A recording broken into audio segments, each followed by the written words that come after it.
Hi, my name is Omega Hollies, and I am the Associate Director for the Center for Inclusion, Diversity, Equity, and Social Change on campus, also known as IDEAS. I also happen to be the Director of the Ithaca Achievement Program, also called iAP, and that's what this video is about. I wanted to talk to you about iAP in case you would be interested in joining the program, the community, striving for the scholarship this year. And I think it's a really great opportunity for incoming first year students of color. Just in case you're interested, this video is for you. So Ithaca Achievement Program, what is it? How do you join it? What do we mean by scholarship, right? So we'll talk about all of those things in this video.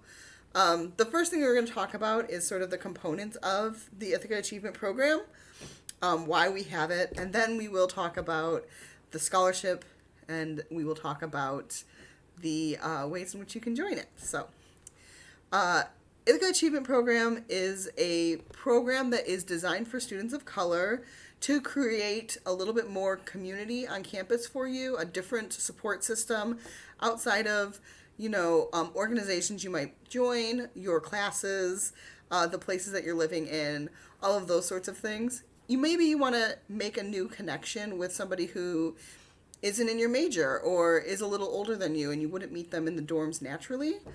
This is a great opportunity to do that.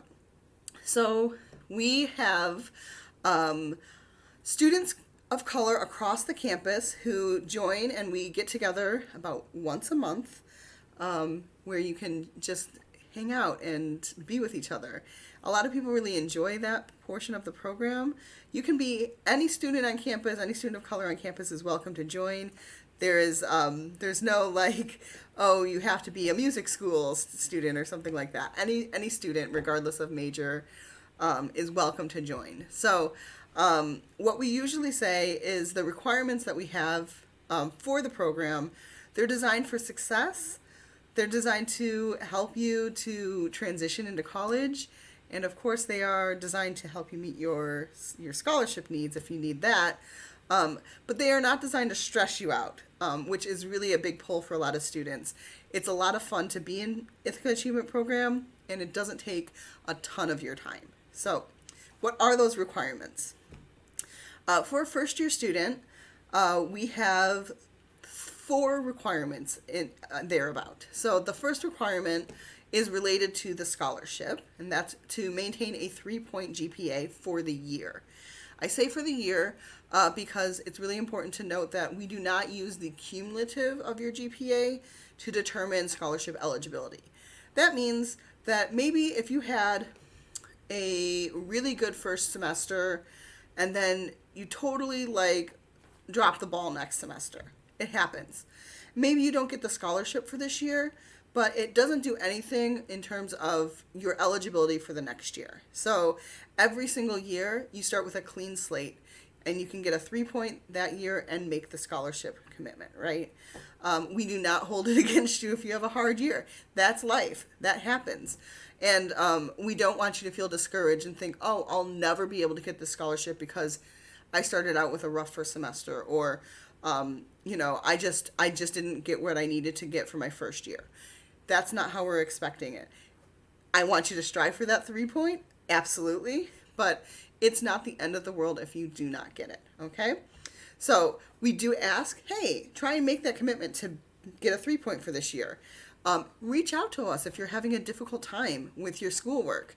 We know that your first year in college, for a lot of people, can be a big transition, and, things are totally different from high school. It's okay to struggle a little bit and, expect that sort of college is hard sort of feeling. But we don't want you to feel like you can't do this. So please reach out if you think you're having a hard time so that we can give you some of the resources and connections that might be able to ease your troubles a little bit. So the first thing is that 3-point. The second thing is to attend your general meetings. This is that big pull that I was talking about. Once a month, all of the Ithaca Achievement Scholar students get together in a room and hang out. It's just 1 hour out of the month. Usually it's during the common hour to make it easy for you to fit into your schedule. And there's nothing planned. It's really just space to be together. So maybe you met a few people who are in Ithaca Achievement Program. This is a great way to say, hey, I haven't seen you in like a couple of weeks. Like, bring your lunch or whatever, and we can, catch up. It might be a great place to meet somebody new. Maybe you're really interested in a new organization. There might be somebody from the org there that you could talk to and say, hey, I want to join your org. I don't know how to do that. What can I do, right? It's students from the entire program, so you'll meet people who are older than you, you'll meet people in your cohort, and you'll meet people who are not in your major. So it's a really great opportunity for social networking and just building some connections across differences. So you'll attend one of those each month, and you will also each month attend a cohort experience. So generally speaking, most years you will have a physical cohort class space. Not really a class, but it will be a space where it's only you and your incoming first year students that you joined with. And we talk about a life skill that I've designed for your year and then for the sophomore year.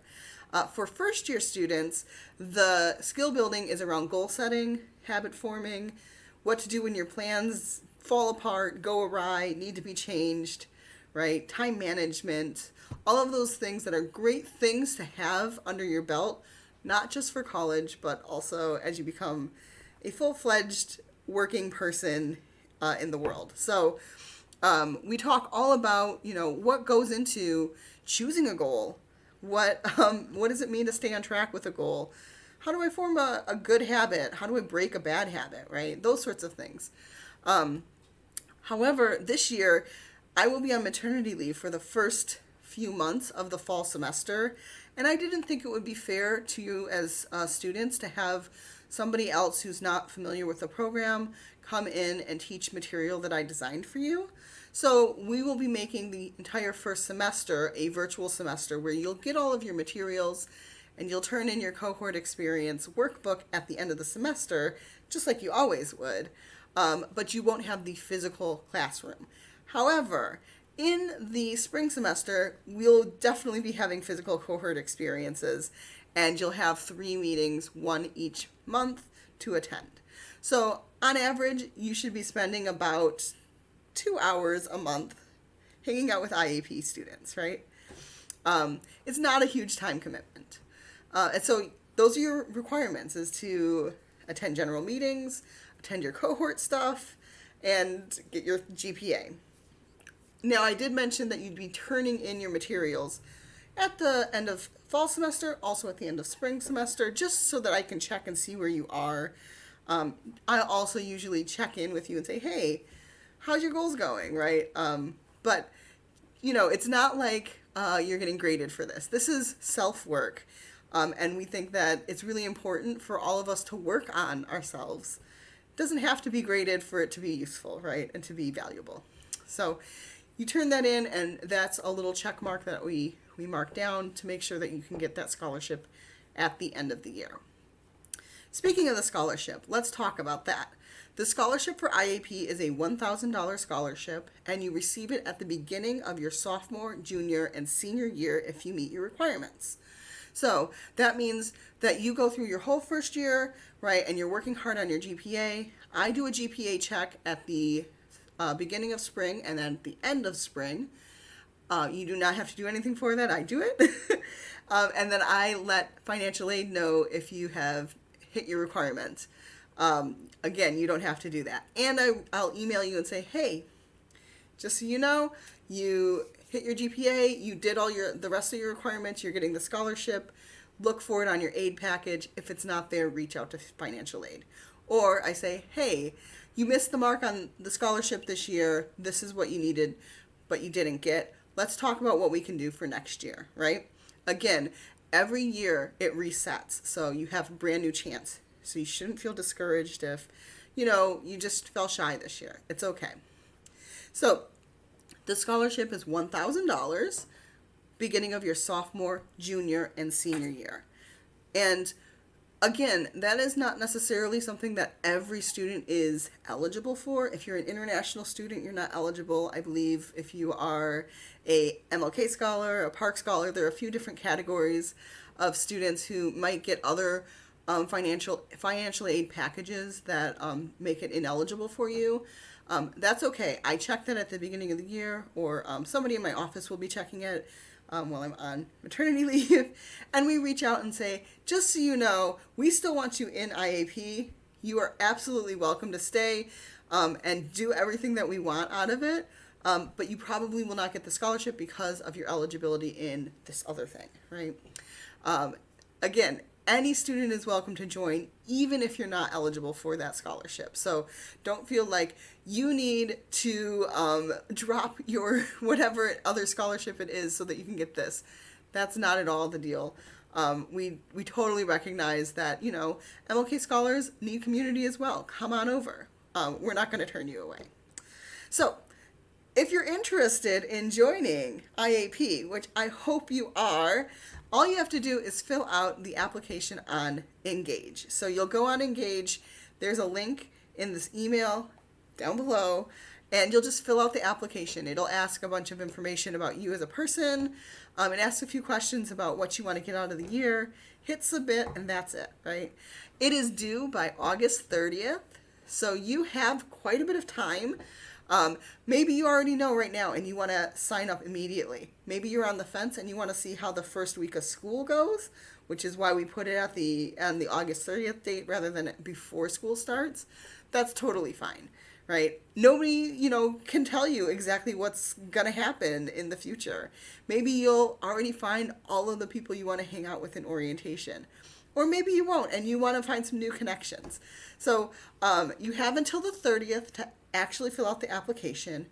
After the 30th, you'll have an email that comes out from a support person who's part of the college. I'm not entirely sure who yet is going to be doing that, but soon I'll have a name, and you'll get an email that says, hey, I'm this person with iAP, welcome to the program. So even while I'm on maternity leave, there is support for you. It's not like there's not going to be a professional around, right? Of course. They'll reach out to you, and they'll be doing that thing about eligibility, giving you all of your materials, telling you where to pick up the physical materials, making sure that you have all of your dates and times ready so that you can put them in your calendar and start your year right. So if you're interested, click the link below.